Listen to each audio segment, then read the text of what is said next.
I'm Thea, 30 female. I live in a moderately sized city with my fiancé, Kyle, in a condo we've slowly been renovating ourselves. I'm an architectural designer, which means I spend my days creating beautiful, functional spaces for other people, a skill that would soon become ironically crucial in dismantling and rebuilding my own life. This is the story of how my family's blatant favoritism pushed me to a breaking point, and how I used their own logic against them to serve the coldest dish of revenge they ever saw coming. Before this story unfolds, I'd love to connect with you. Please let me know in the comments where you're watching from and what time it is in your corner of the world. It's amazing to see how far these stories can travel. Growing up, there was always a clear hierarchy in our household. There was Poppy, and then there was me. Poppy, my older sister by 2 years, was the sun around which our family's universe orbited. She was effervescent, charming, and knew exactly how to play the part of the perfect daughter. She had a flair for the dramatic and a talent for making everything about her, a trait our parents, Samantha and Charles, not only tolerated but actively encouraged. I, on the other hand, was the quiet one. The practical, logical daughter who got good grades, didn't cause trouble, and was largely self-sufficient. I was the sturdy foundation of the house, while Poppy was the dazzling chandelier in the foyer. Everyone notices the chandelier. No one pays attention to the foundation until something goes wrong.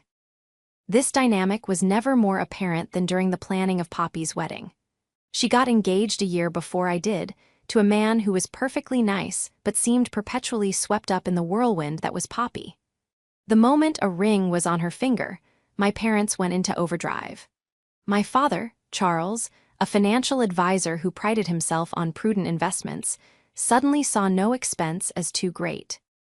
My mother, Samantha, a retired teacher, dedicated her entire existence to bringing Poppy's dream wedding to life.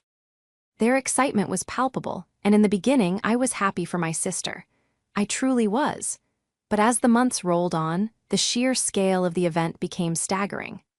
Poppy, an event planner by profession, had a vision that was less a wedding and more a royal coronation.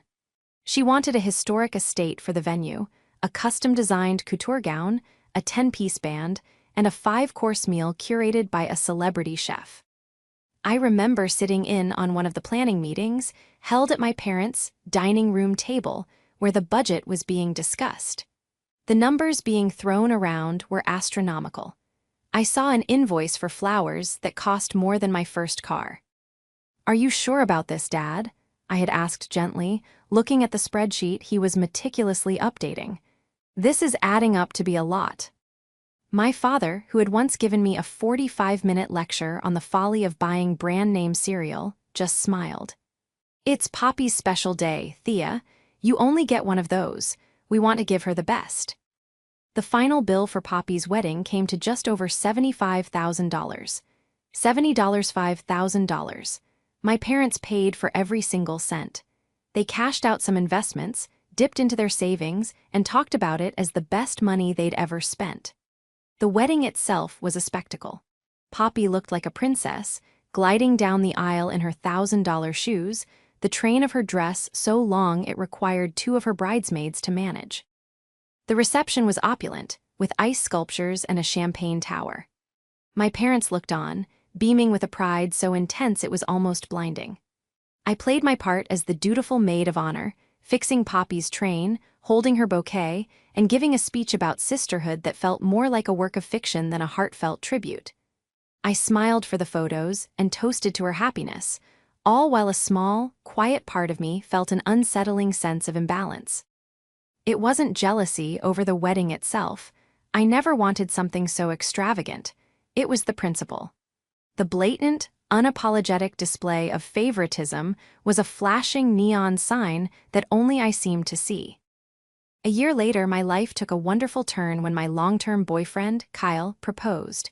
Kyle is a civil engineer, a man as steady and reliable as the bridges he helps build.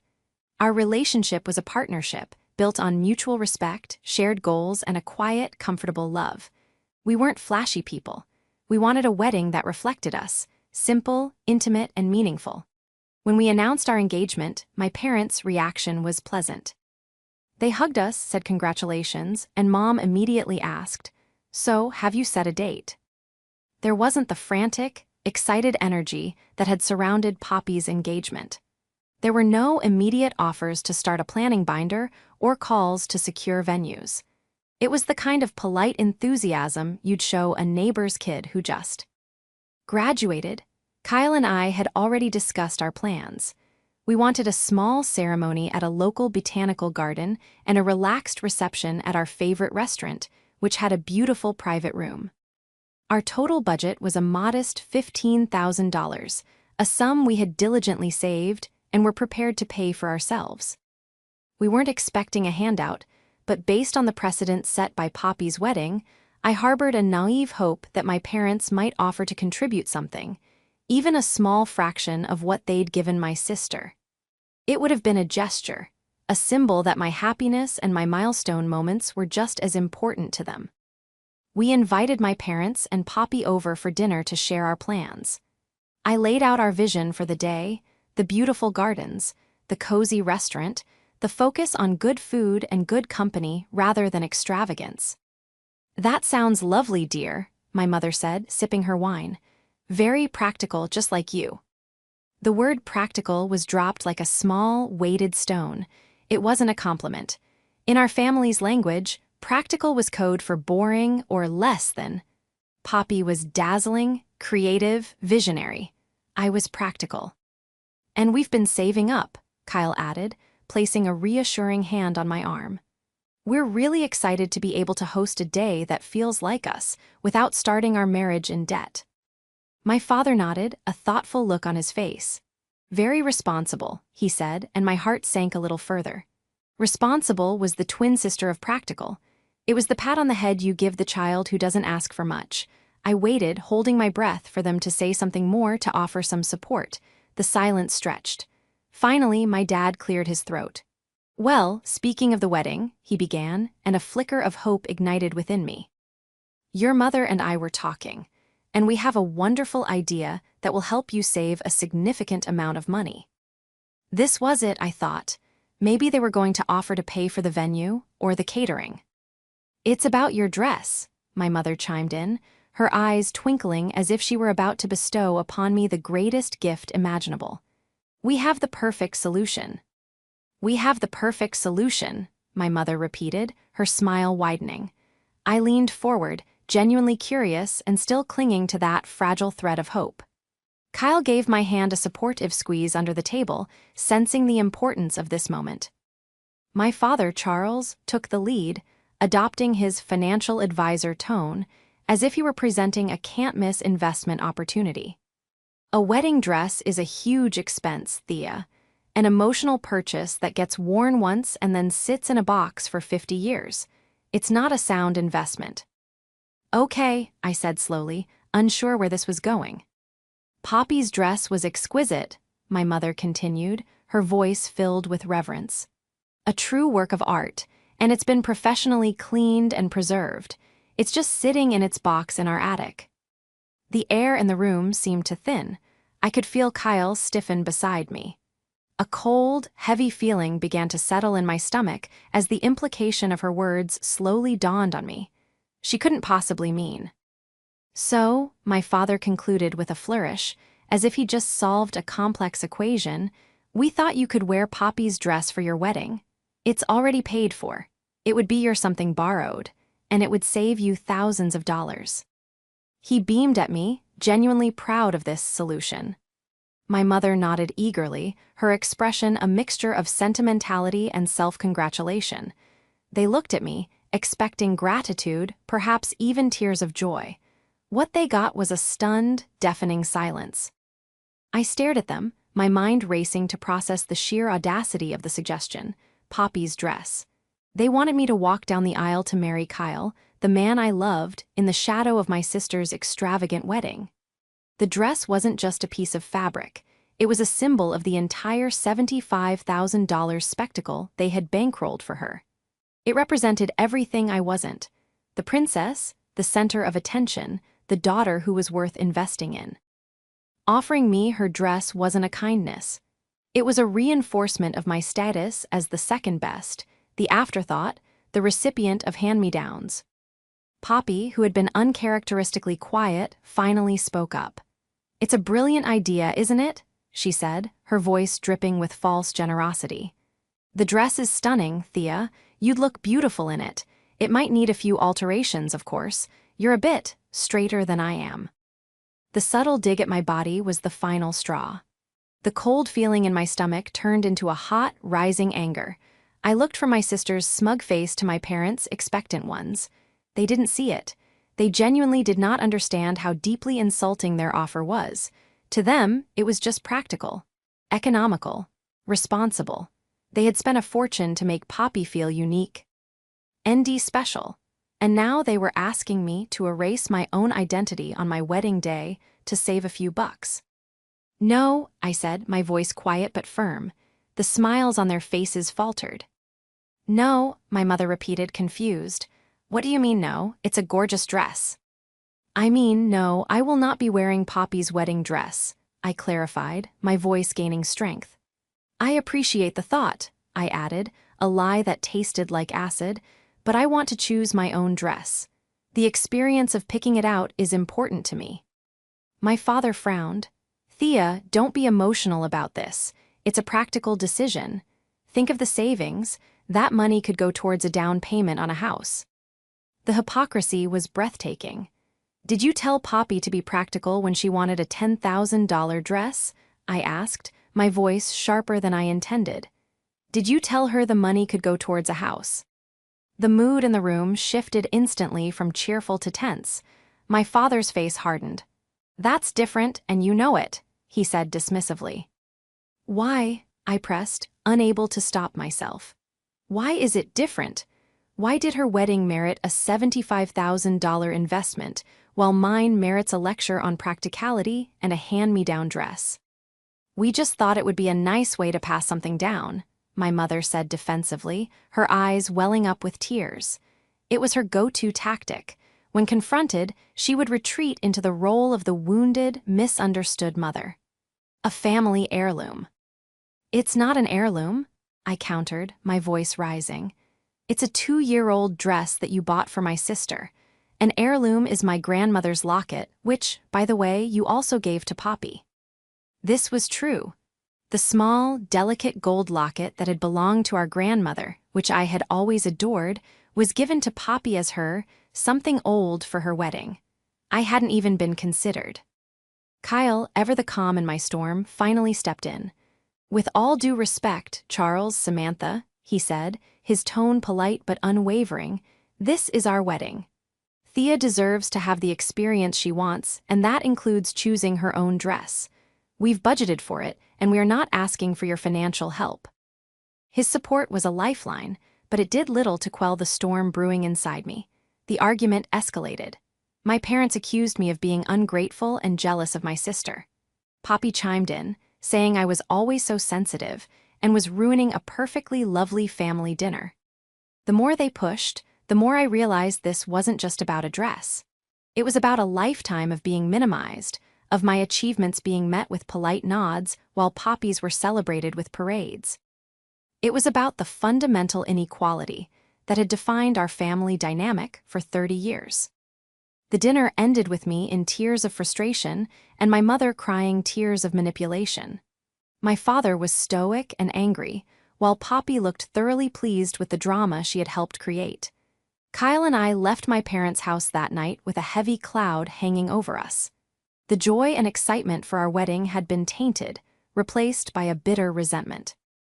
In the car on the way home, I was silent, replaying the conversation over and over in my head. It was Kyle who finally broke the silence. "I am so sorry, Thea," he said, his voice soft. "You didn't deserve any of that. They were completely out of line." "They don't see it, Kyle," I whispered, the words catching in my throat. "They genuinely believe they were doing me a favor. They see me as the sensible one, so they think I don't want or deserve the same things Poppy does. They've spent my entire life putting me in a box, and now they expect me to get married in one of Poppy's old boxes." That night, as I lay in bed, the anger began to cool and something else took its place: clarity. The fog of familial obligation and the lifelong habit of accepting my secondary role began to lift. My parents had made their position clear. They had shown me, in no uncertain terms, my exact value in their eyes. The question was, what was I going to do about it? My initial plan was just to move forward, pay for our own wedding, and try to forget their hurtful words. But a new thought, sharp and insistent, began to form in my mind. Forgiveness was one thing, but allowing this deep-seated injustice to stand was another. This wasn't just about a dress anymore. This was about fairness. And my father, the financial advisor, had taught me one thing very well: numbers don't lie. The days following that disastrous dinner were fraught with a tense, manufactured peace. My mother, Samantha, sent a series of text messages that were dripping with passive aggression. "Just wanted to say I'm sorry if your feelings were hurt. I was only trying to help," read one.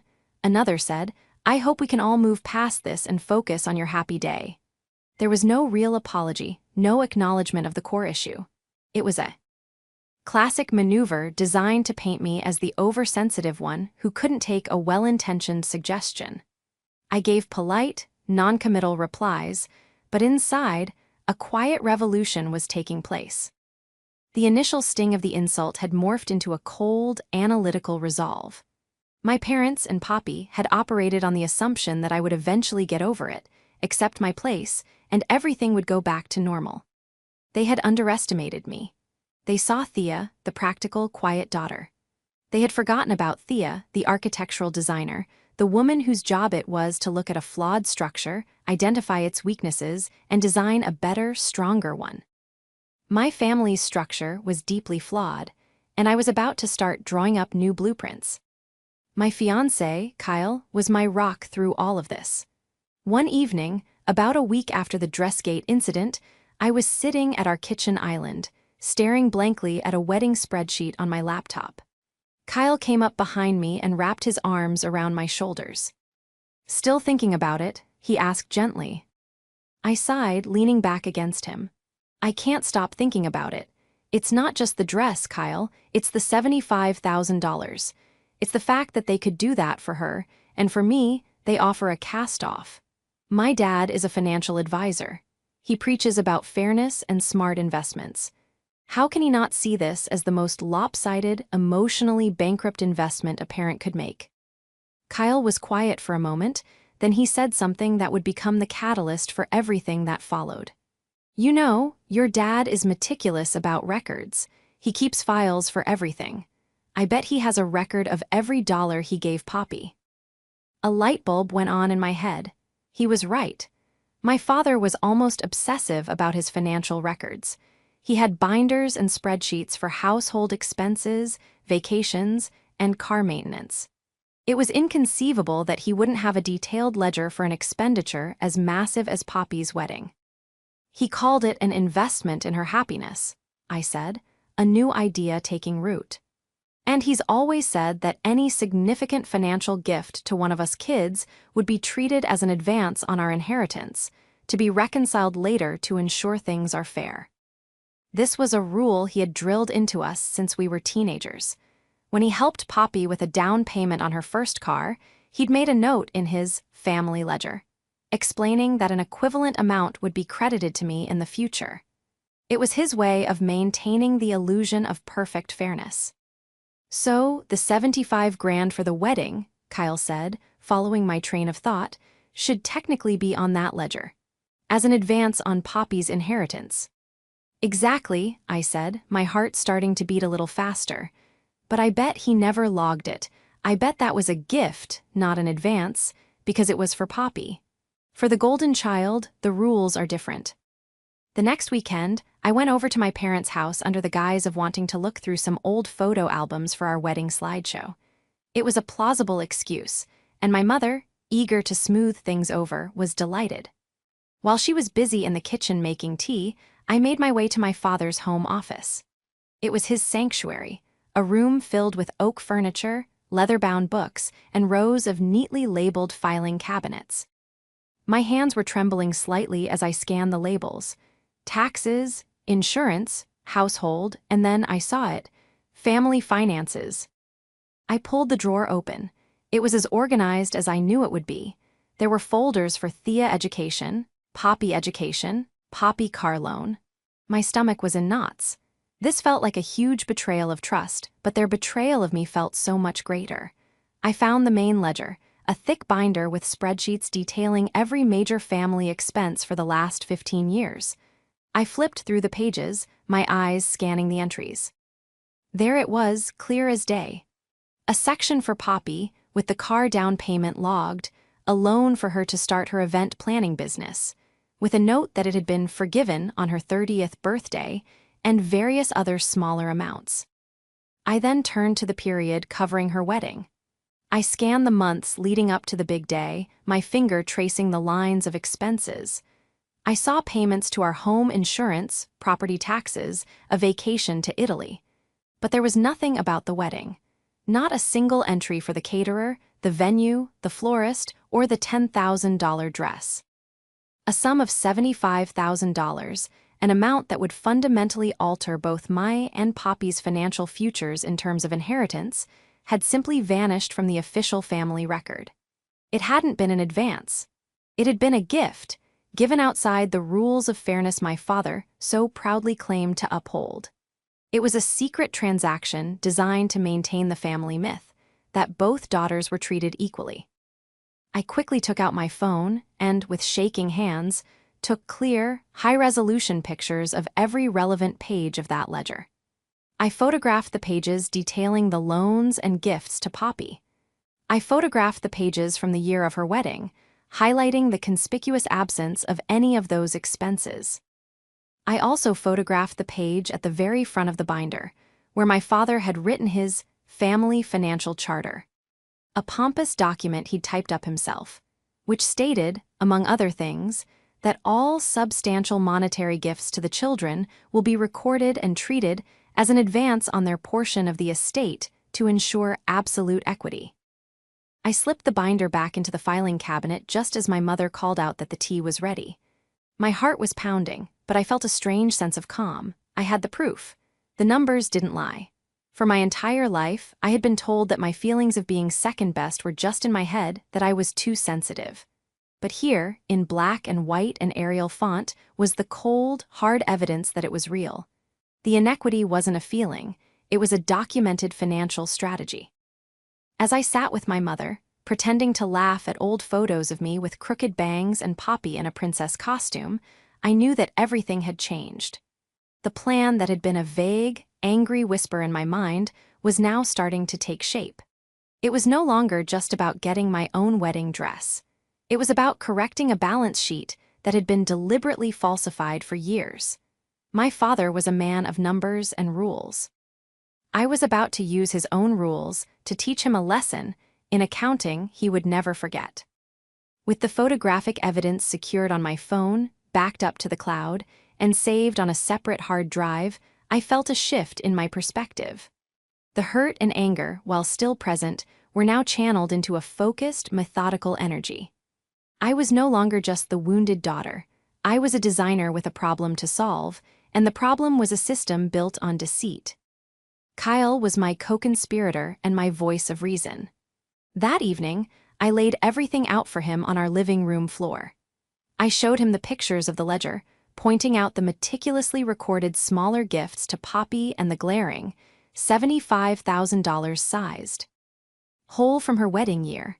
I showed him the family financial charter my father had so proudly authored. Kyle listened intently, his engineering mind processing the data. He just pretended it didn't happen, he said, shaking his head in disbelief. He spent all that money and deliberately didn't record it, breaking his own primary rule.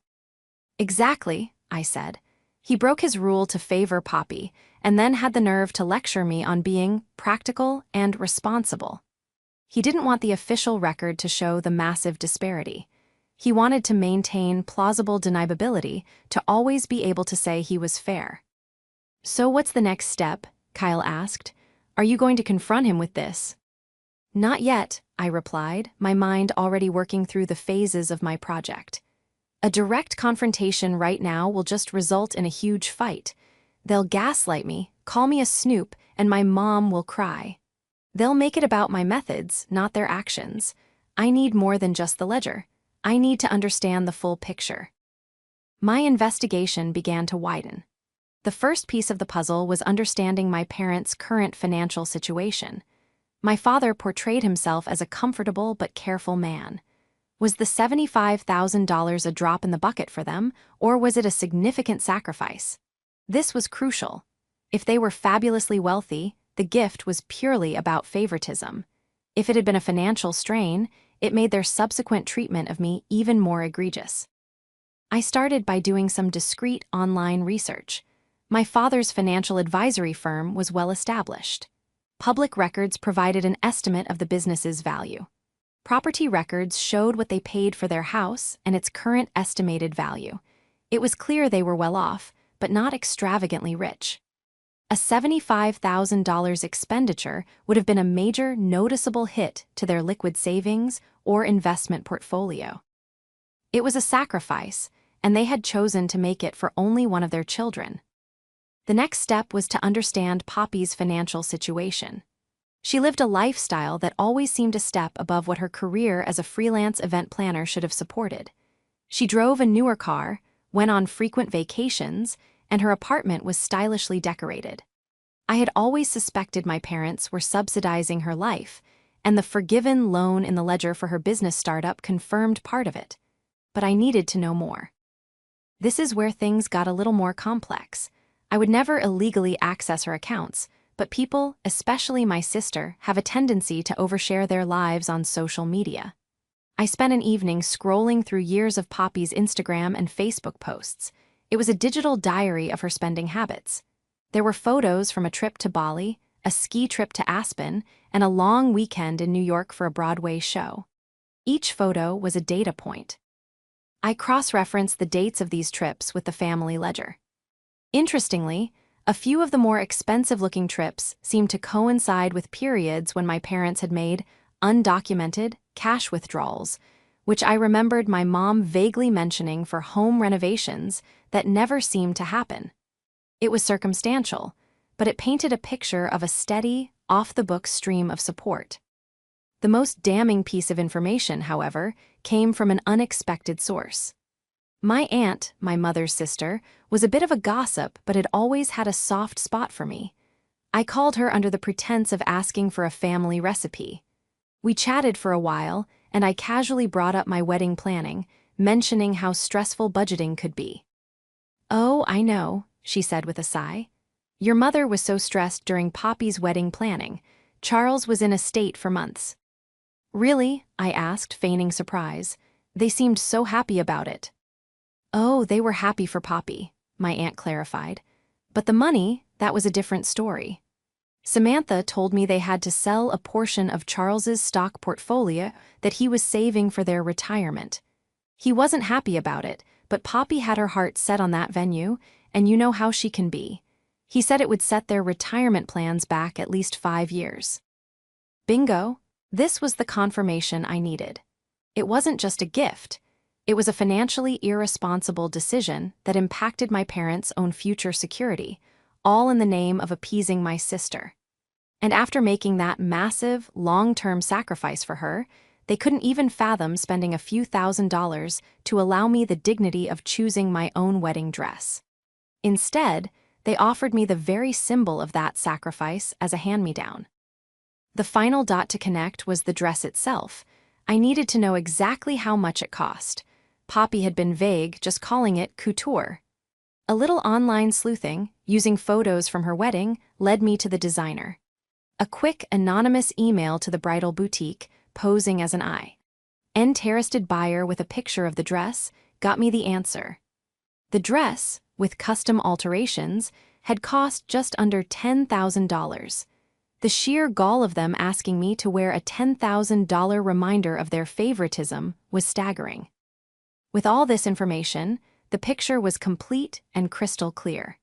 This wasn't a simple case of my parents being more generous to my sister. This was a long-term, calculated pattern of financial and emotional inequality, deliberately concealed to maintain a facade of fairness. They had sacrificed their own financial security for Poppy's temporary happiness, while I was expected to be grateful for the scraps. I organized all my findings into a neat, undeniable presentation. I created a timeline of financial support for Poppy, backed by the ledger photos. I included a summary of my aunt's testimony about the retirement funds. I added a screenshot of the email confirming the price of the dress. I felt like I was preparing a case for trial, and in a way, I was. The jury would be my family, and the verdict would change everything. The time for quiet investigation was over. It was time to draft the plan. The plan came to me not in a flash of anger, but in a moment of quiet clarity. I was sketching a design for a new building at work, focusing on how the structure needed a strong, equitable distribution of load to be stable. Any weak point, any area bearing too much weight, would compromise the entire edifice. It was a perfect metaphor for my family. My parents had placed the entire emotional and financial load on one side, and the structure was about to collapse. My plan wouldn't be a screaming match or a dramatic confrontation. It would be an elegant, architectural solution, a careful demolition, and a thoughtful reconstruction. The plan had two phases. Phase 1 was to establish my own independence and create an unavoidable consequence for their actions. Phase 2 was the financial reckoning. Kyle and I sat down that weekend and made the first big decision. We were getting married in 3 months. We looked at our guest list. It was a small list of about 50 people, our closest friends and the family members who had always shown us genuine love and support. My aunt was on the list. My cousins were on the list. Kyle's entire family was on the list. But 4 names were now conspicuously absent: Samantha, Charles, Poppy, and her husband. "Are you sure about this?" Kyle asked, his expression serious. "Disinviting your parents and sister from your wedding, that's a permanent move, Thea. There's no coming back from that." "They left me no choice," I said, my voice steady. "A wedding is a celebration of love and support. My parents and my sister have shown me that they do not support me, at least not in the way that matters. Their presence at my wedding would be a performance. They would be there to keep up appearances, to play the part of the happy, proud family. I don't want actors at my wedding. I want people who genuinely love and respect us. Them being there would be a lie, and I'm done with the lies." So we proceeded with our planning, but we never sent them an invitation. We didn't make a grand announcement about it. We just didn't send one. We knew the questions would start eventually, and that was part of the plan. A few weeks later, my mother called. "Thea, honey, I was just talking to your aunt, and she mentioned she received your wedding invitation. It's beautiful. I must have missed hours in the mail. You know how the post can be." This was the moment. My heart pounded in my chest, but I kept my voice calm and even. "It wasn't lost in the mail, Mom. We didn't send you one." There was a stunned silence on the other end of the line. What are you talking about? It must be a mistake." "It's not a mistake," I said, choosing my words carefully. "Kyle and I have decided to have a very small wedding with only the people who have been truly supportive of our relationship and us as individuals. After the conversation we had about the dress, and the utter lack of respect you, Dad, and Poppy showed me, we didn't feel it would be genuine to have you there." The predictable explosion occurred. There was sputtering, disbelief, and then a torrent of accusations. I was cruel, I was vindictive, I was tearing the family apart. "How could you do this to me?" she wailed. "After everything we've done for you." "That's just it, Mom," I replied, my voice still calm. "What have you done for me? You spent $75,000 to show Poppy she was the most special person in the world, and then you insulted me by offering me her leftovers. You don't get to treat me like a second-class citizen my whole life and then demand a front-row seat at my wedding." I ended the call by telling her that the decision was final and that I would not be discussing it further over the phone. I knew the next call would be from my father, and I was ready. It came less than 10 minutes later. He didn't yell. He was worse. His voice was cold, menacing, and full of authority. "Thea, I don't know what kind of game you're playing, but it ends now. You will send an invitation to your mother, your sister, and me. You are not going to embarrass this family." "There's no game, Dad," I said, my resolve hardening with every word he spoke. "This is a consequence of your actions. You've made it clear for 30 years that Poppy is your priority. You prioritized her wants over your own financial security. So, I'm simply deprioritizing your want to be at my wedding. It seems fair." "Fair," he scoffed. "You have no idea what's fair." "Oh, I think I do," I said, and this was where phase 2 began. "I have a very clear idea. In fact, I've been reviewing your family financial charter. The one that states all substantial monetary gifts are to be treated as an advance on our inheritance to ensure absolute equity." The line went silent. I could almost hear the gears turning in his head, the panic starting to set in. "I also have copies of your family ledger," I continued, "which meticulously documents every small gift to Poppy, but seems to be missing a rather large $75,000 entry from 2 years ago. An entry that, according to your own rules, should be logged as an advance against Poppy's share of the estate." The silence on the other end was now so profound it felt like a physical weight. "So here's my proposal," I said, my voice as professional and detached as if I were presenting a design to a client. "You have 2 choices. Choice A is that you accept my decision about the wedding. We get married without you there, and we can discuss our future relationship, or lack thereof, after the fact. Choice B is that I share my findings, the ledger, your charter, the details about your retirement funds, with the rest of the family. With Aunt Sarah, with our cousins, with everyone. I will let them decide what's fair." He finally found his voice, but it was strained, weak. "You wouldn't." "Try me," I said. "Or there's a third option. A way to make this right, at least on paper. A way to prove that you do, in fact, believe in the fairness you preach." "What is it?" he asked, the word choked with a mixture of dread and desperation. "Poppy needs to pay you back," I stated simply. "Not all of it, but she needs to acknowledge the advance.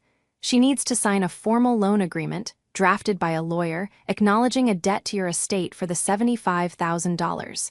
It can be a low-interest loan, payable over time, or payable from her portion of the estate upon your death. But it has to be documented.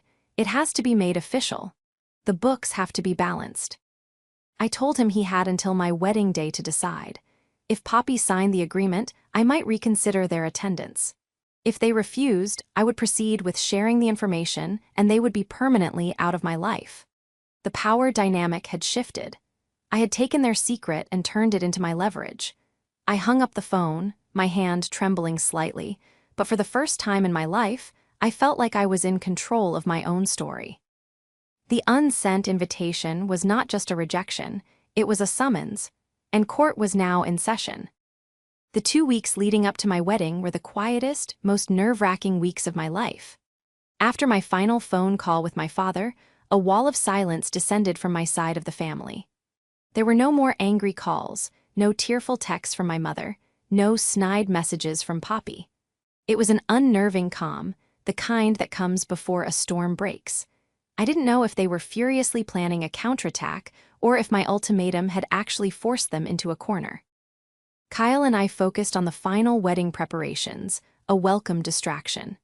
We picked up our rings, confirmed the details with the restaurant, and I had the final fitting for my wedding dress. It was a simple, elegant A-line gown that I had picked out with Kyle and my aunt. It cost a fraction of Poppy's, but when I looked in the mirror, I felt like myself, strong, independent, and happy. It was my dress, my choice, my day. 5 days before the wedding, I received an email. The sender was my father. The subject line simply read, "Family Matter." My heart leaped into my throat. I opened it with a trembling finger. Attached was a single PDF document. It was a formal loan agreement drafted by an attorney. The parties were my parents, Charles and Samantha, and my sister, Poppy. The agreement stated that Poppy acknowledged the $75,000 she received for her wedding as a loan from her parents, to be considered an advance on her inheritance. It detailed a repayment plan that would be forgiven upon their passing, but would be deducted directly from her share of the estate, with a low rate of interest calculated annually to account for inflation, ensuring true equity over time. At the bottom of the document were 3 signatures: Charles, Samantha, and a tight, angry-looking signature that was unmistakably Poppy's. I stared at the document, reading it over and over. They had actually done it. My father, a man ruled by pride and a desire for control, had capitulated. He had been forced to apply his own rules fairly. He had made Poppy officially acknowledge the debt. I could only imagine the screaming matches, the tears, the manipulation that must have taken place in their house to get Poppy to sign that paper. She would have seen it as a profound betrayal. For the first time, our parents had chosen logic and fairness over her feelings. The email from my father was brief and cold. "The documentation you requested is attached. Please confirm receipt. We expect to receive our invitations for your wedding by courier tomorrow." A wave of conflicting emotions washed over me. I had won. I had achieved the impossible. I had forced them to balance the scales. But the victory felt hollow. Their compliance wasn't born from a change of heart or a sudden realization of their unfairness. It was a business transaction, a move made under duress to avoid public embarrassment and to get what they wanted: attendance at the wedding to maintain the family image. They hadn't learned a lesson, they had just been outmaneuvered. I showed the email and the document to Kyle. He read it carefully, a low whistle escaping his lips. "Wow," he said. "She actually signed it. I never thought they'd do it." "He did it to save face," I said, feeling a surprising wave of sadness. "He didn't do it because he thought it was the right thing to do. He did it because he was trapped." "So what now?" Kyle asked, putting his arm around me. "The ball is in your court, Thea. You said you might reconsider if they did this. Do we send the invitations?" I thought about it long and hard. I pictured them at my wedding. My mother with her pained, martyred smile. My father with his cold, resentful glare. Poppy radiating pure hatred. In my direction. They would be there physically, but their spirits would be toxic. They would poison the atmosphere, turning a day of joy into a tense, awkward performance. Their presence wouldn't be a symbol of reconciliation. It would be a symbol of my victory over them, and that's not what I wanted my wedding day to be about. My wedding day was supposed to be the start of my new family with Kyle. It was about building a new foundation, not trying to patch the irreparable cracks in the old one. "No," I said finally, the decision settling in my heart with a sense of peace. "No, we're not sending them." I replied to my father's email. My response was just as brief as his. "Dad, I acknowledge receipt of the document. Thank you for correcting the family ledger." This was an important step in acknowledging the financial inequity that has existed for years. However, this legal document does not erase the emotional damage or the lifetime of favoritism. The decision to disinvite you was never just about money. It was about the consistent lack of respect and consideration. We will be proceeding with our wedding as planned, with our original guest list. The day is about celebrating our union with genuine love and support, and frankly, I know that is not something you, Mom, or Poppy are capable of offering us right now. The debt is settled, but the relationship is not. Thea. I hit send before I could second-guess myself. I then blocked their numbers on my phone. I knew there would be fallout, but for the first time, I didn't care. I had drawn a boundary, not out of spite, but out of self-preservation. The confrontation wasn't a single, explosive event. It was a series of calculated moves and quiet, firm decisions. The signed loan agreement was the climax, a silent, contractual admission of their guilt.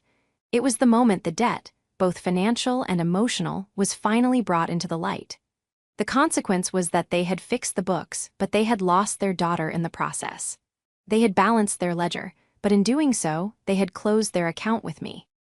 My wedding day was 5 days away, and I felt lighter than I had in years. I was finally free.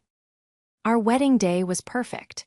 It wasn't perfect in the way Poppy's had been, with opulent displays and a cast of hundreds. It was perfect because it was ours. The sun shone brightly as we said our vows in the botanical garden, surrounded by 50 people whose faces radiated genuine happiness for us. My aunt stood beside me, her eyes misty, and Kyle's best man, who had been his friend since kindergarten, stood beside him. There were no strained smiles, no undercurrents of tension, no family drama simmering just beneath the surface. It was just love, pure and simple. During the reception at the restaurant, my aunt pulled me aside. "I'm so proud of you, Thea," she whispered, giving my hand a squeeze. "I know that was the hardest thing you've ever had to do. Your mother, she's beside herself. But you did the right thing. You stood up for yourself." "Thank you," I said, my throat thick with emotion. "That means more than you know." "Charles is furious, of course," she continued. "But I think, deep down, he's more shocked than anything. He's a man who believes he's in control of everything. You showed him he wasn't. You played his game by his rules and you beat him." Her words were a comfort, a validation that I wasn't the villain my parents were undoubtedly painting me to be in their version of the story. The aftermath of my decision unfolded slowly. As I had predicted, my parents and sister launched a smear campaign among the extended family.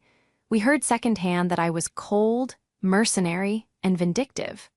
Some relatives took their side, sending us frosty messages or simply cutting off contact.